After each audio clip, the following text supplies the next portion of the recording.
नमस्कार शिक्षक बंधू आणि भगिनींनो, आज मराठी भाषेची जी दुर्दशा झालेली आहे व मराठी शाळेंची जी दुर्दशा झालेली आहे ह्या विषयावर मी सगीर अहमद, विदर्भ शिक्षक संघाचा पदाधिकारी, आपल्या समोर विदर्भ शिक्षक संघाचे प्रांतीय अध्यक्ष डॉक्टर महेंद्र धावडे सर, जिल्हाध्यक्ष डॉक्टर पंकज नाईक सर, ग्रामीणचे अध्यक्ष डॉक्टर मनीष निंबाळकर सर आणि प्रसिद्धी प्रमुख रोशन राऊत सर यांना घेऊन उपस्थित झालेलो आहोत. मराठी भाषेची हयगय आपल्याला कशा प्रकारे दूर करता येईल या विषयावर आज चर्चा होणार आहे. विषय आहे मराठी भाषेची आणि मराठी शाळेची दुर्दशा. सर, धावडे सर, माझा आपणास प्रश्न आहे की मराठी शाळा बंद होण्याचे जे प्रमाण दिवसेंदिवस वाढत आहे त्याला काय कारण आहे? नमस्कार. आपला फार योग्य असा प्रश्न आहे. महाराष्ट्र ही संतांची मायभूमी आहे आणि या संतांच्या मायभूमीमध्ये आपण सांस्कृतिक वारसा जर बघितला तर संत ज्ञानेश्वरांचा इथे मोठा वारसा आहे आणि त्यांनी ज्ञानेश्वरीच्या माध्यमातून मराठीला जिवंत केलेलं आहे. तर या महाराष्ट्र राज्य सरकारने कमीत कमी या संतांच्या मायभूमीमध्ये ज्ञानेश्वराची मराठी ही टिकवून जर ठेवायची असेल तर निश्चितच या मराठी शाळांसाठी त्यांनी प्रयत्न केला पाहिजे की या मराठी शाळा टिकल्या पाहिजे. जवळपास महाराष्ट्र सदनामध्ये यावेळेस जर प्रश्न उपस्थित झाले होते तर 255 मराठी शाळा शासनाने काही बंद केलेल्या आहेत वेगवेगळ्या कारणामुळे. तर खरंच यावरूनही शिक्षक वृंदांनी आणि महाराष्ट्रातल्या जनतेने हा प्रश्न विचारात घेण्यासारखा आहे की गोरगरिबांची जी मुलं आहेत, ज्याला आपण शिक्षणाचा अधिकार म्हणतो की आर्टिकल भारतीय संविधानातला 21(1) याच्या प्रमाणे मूलभूत अधिकार असताना सुद्धा जर अशा प्रकारच्या शाळा जर बंद होत असतील तर निश्चितच सरकारही जेवढी जबाबदार आहे तेवढी महाराष्ट्रातली जनताही जबाबदार आहे आणि त्यासाठी मराठी शाळा कशी जोपासता येईल त्यासाठी आपण सगळ्यांनी जर प्रयत्न केलं तर निश्चितच आपण आजही मराठी शाळा मोठ्या प्रमाणात टिकवू शकतो आणि समृद्ध आणि सामर्थ्यशाली महाराष्ट्राला बनवू शकतो असं मला वाटतं. महाराष्ट्रामध्ये शिक्षक आमदार, पदवीधर शिक्षक यांची नेमकी कशा पद्धतीची भूमिका असायला पाहिजे? महाराष्ट्रात जे शिक्षक आमदार आणि पदवीधर मतदारसंघात निवडून येणारे जे प्रतिनिधी आहे, ज्याला आपण विधान परिषदेवर पाठवतो, तर निश्चितच यांची भूमिका या क्षेत्रासाठी महत्त्वाची आहे की जो शिक्षक असतो तो आमदार म्हणून निवडून येतो. तर त्यामुळे शिक्षणाच्या संबंधित शिक्षकांची प्रश्न असोत, विद्यार्थ्यांची प्रश्न असोत की महाराष्ट्रातल्या शाळा वाचवण्याचा प्रश्न असतो, महाराष्ट्रातल्या 7ही शिक्षक आमदारांनी पक्षभेद विसरून या प्रश्नावर एकजुटीने प्रयत्न करायला पाहिजे. पण हे सातत्याने आपल्याला दिसून येत नाही. तोच परिणाम पदवीधर मतदारसंघातही आहे. हे वेगवेगळ्या पक्षाच्या दावणीला बांधल्या गेल्यामुळे त्या पक्षाचा जो काही एजेंडा असतो त्यावर काम करत असल्यामुळे जे निवडून येणारे आमदार आहेत त्याबद्दल शिक्षकांमध्ये आणि लोकप्रतिनिधीमध्ये एक मोठा भेदभाव निर्माण झालेला आहे, दुरावा निर्माण झालेला आहे. आणि जो शिक्षक असतो तो एकदा आमदार निवडून झालं की त्याला असं वाटतं की मलाच सगळं काही ज्ञान आहे. त्याच्यामुळे ते जुने लोक जे असतात, ज्याला ज्ञानोपिपासू आहे, आपल्या संघटनेमध्ये माननीय राजाराम शुक्ला सर आहेत, KJ चव्हाण सर आहेत, हे या MEPS कायद्याचे तज्ज्ञ लोक आहेत. मला असं वाटते की यांचा मार्गदर्शन या 7ही आमदारांना यांचं एक प्रशिक्षण शिबिर माननीय मुख्यमंत्र्यांनी नागपुरात लावावं आणि यांच्या थ्रू महाराष्ट्रातल्या मराठी शाळा कशा वाचवता येईल यावर निश्चितच उपाययोजना करता येईल असं आम्हाला वाटते. पंकज सर, मराठी शाळा बंद पडत आहेत आणि विद्यार्थी 30च्या कमी विद्यार्थी झाले तर ती शाळा बंद पडत आहेत. मग त्या 30 विद्यार्थ्याचं काय करायचं? सर, मला असं वाटतं की ते मराठी शाळा जर वाचवायची असेल तर शासनाने त्या शिक्षकांना पण तिथे प्रोटेक्ट केलं पाहिजे. जर शिक्षक प्रोटेक्टेड राहिला आणि तो जर मराठी माध्यमचा शिक्षक असेल आणि तो जर तिथे प्रोटेक्टेड आहे, त्याची सर्व्हिस कायम आहे, जर तो एक्सेस होत नाही आहे तर तो जीव लावून ती मराठी शाळा जी कमकुवत होत आहे, कमजोर होत आहे किंवा तुटत चाललेली आहे ती वाचवण्याचा तो प्रयत्न करेल. आणि जर महाराष्ट्र मराठी शाळेला वाचवू शकला नाही तर याच्यापेक्षा दुसरी शोकांतिका दुसरी राहणार नाही. महाराष्ट्र जर मराठीचं जोपासना करणार नाही तर काय पंजाब करेल, काय बंगाल करेल? त्यांना त्यांची अस्मिता आहे. मग महाराष्ट्राची अस्मिता कुठे? तर मला असं वाटतं की सरकारने, जर सरकार बाकीच्या योजनांसाठी फंड देऊ शकते तर मराठी शाळा वाचवण्यासाठी का बरं फंड नाही देऊ शकत? कारण उत्तर प्रदेश तर देणार नाही मराठीला फंड, तर महाराष्ट्रालाच द्यावं लागेल. आणि मराठी भाषेचे संमेलन जर अमेरिकेत होत असेल, मराठी भाषा जर जर्मनी जापानपर्यंत पोहोचत असेल आणि महाराष्ट्रात जर मराठी शाळा डुबत असेल तर याच्यासारखी शोकांतिका दुसरी कुठली? म्हणून तिथे फंडचा विचार न करता मराठी शाळेसाठी स्पेशल प्रोव्हिजन केली पाहिजे आणि ते अर्थसंकल्पात केली पाहिजे, अशी माझी मागणी आहे.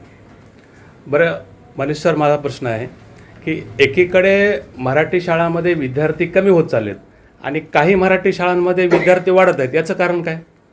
ॲक्च्युली आताची जर सामाजिक परिस्थिती पाहिली तर सगळं ॲडव्हर्टाईजचा जमाना आहे.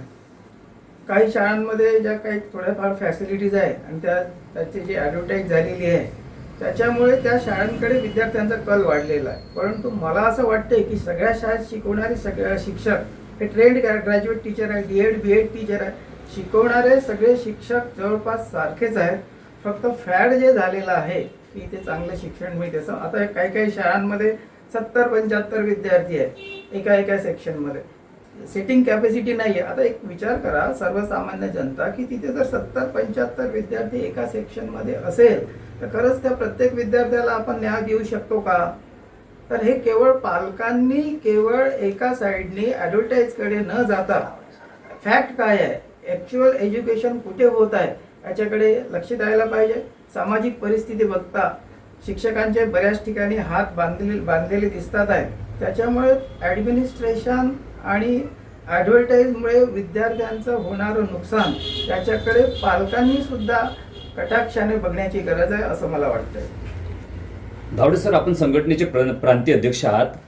या मराठी शाळांना वाचविण्यासाठी शासनाने काय उपाययोजना केली पाहिजे असे आपल्या संघटनेला वाटते?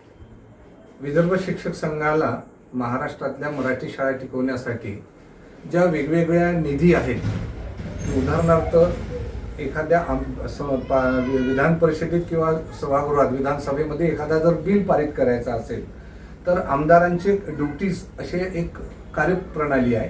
तर त्यांनी आपल्या मतदारसंघामध्ये जाऊन लोकांना विचारलं पाहिजे की बा खरंच या मतदारसंघामध्ये आपल्याला शाळांची गरज आहे का, आणि त्याच्यानंतरच त्या बिलावरती एकमताने चर्चा करून तो बिल पारित व्हायला पाहिजे.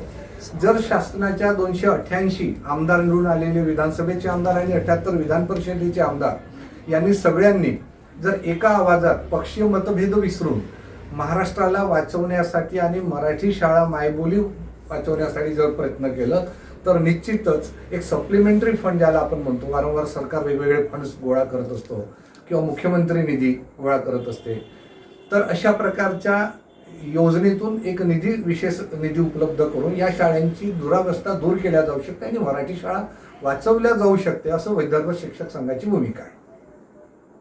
राऊत सर, शासनाने एकीकडे RT कायद्यानुसार मातृभाषेतून शिक्षण हे सक्तीचं केलेलं आहे, तर दुसरीकडे महाराष्ट्रातच त्याच मराठीची अशी स्थिती आहे. याबद्दल आपल्याला काय म्हणायचं आहे? 2009 मध्ये शासनाने RT कायदा लागू केला आणि 2010 मध्ये तो अंमलात आणला आहे. आपल्या महाराष्ट्राची जी मातृभाषा आहे त्या मातृभाषेतून विद्यार्थ्यांना जर शिक्षण दिलं, पायाभूत शिक्षण, तर विद्यार्थ्यांचे जे बेसिक कन्सेप्ट आहे ते क्लिअर होईल. त्यामुळे कोणत्याही राज्यामध्ये तुम्ही पहा, त्यांचं जे पायाभूत शिक्षण आहे ते पायाभूत शिक्षण त्यांच्या मातृभाषेतून दिलं पाहिजे. तर आपल्या महाराष्ट्रामध्ये ही अवस्था आता दुर्दशा आपल्याला दिसून येत आहे.